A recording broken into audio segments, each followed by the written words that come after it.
Je m'appelle Antoine Pelé, je suis cuisinier et animateur pédagogique à l'école du lieu utile.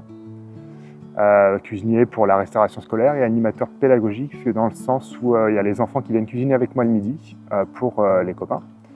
Et je fais aussi d'autres animations dans l'école et je propose aussi des ateliers au public sur le site de l'école, mais sur des temps ouverts à l'extérieur.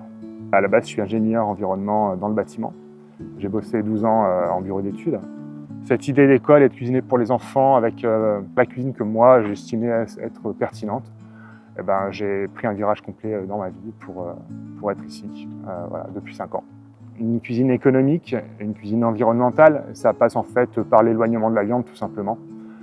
Essayer de trouver d'autres protéines que la protéine animale, passer par les céréales et les légumineuses.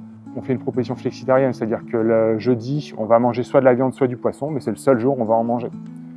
Tous les autres jours, à part je peux condimenter par des petits lardons ou des choses comme ça éventuellement sur certaines propositions, mais on s'est fixé vraiment que le jeudi comme étant de la protéine animale en plat principal. Tout le reste, c'est une cuisine alternative. J'ai fait attention, surtout au début, sur les propositions de mes menus, en fait, voilà, par rapport aux enfants, qu'est-ce qu'il fallait quelle vigilance je devais avoir sur le calcium, sur des éléments comme ça.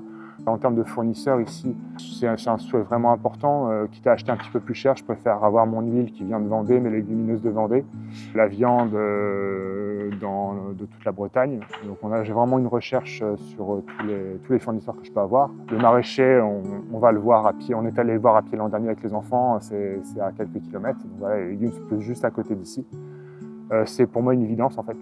J'ai toujours mangé très bien dans mon enfance avec des produits du jardin, je m'en suis jamais vraiment rendu compte. Et c'est maintenant en tant qu'adulte que je sais que mes goûts se sont créés à ce moment-là et que les plats que me faisait ma grand-mère ou ma mère avec ces produits du jardin, en fait pour moi c'est ça ce qu'on doit manger, c'est ça qui est bon, c'est ça ce qu'on aime manger.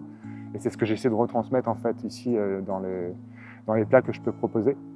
J'anime les ateliers cuisine avec les enfants, donc pour faire la production du repas pour le midi. Mais l'école propose aussi des ateliers le samedi après-midi. Je me suis passionné dans mon changement d'activité sur tout ce qui touchait tout ce qui a trait à la fermentation.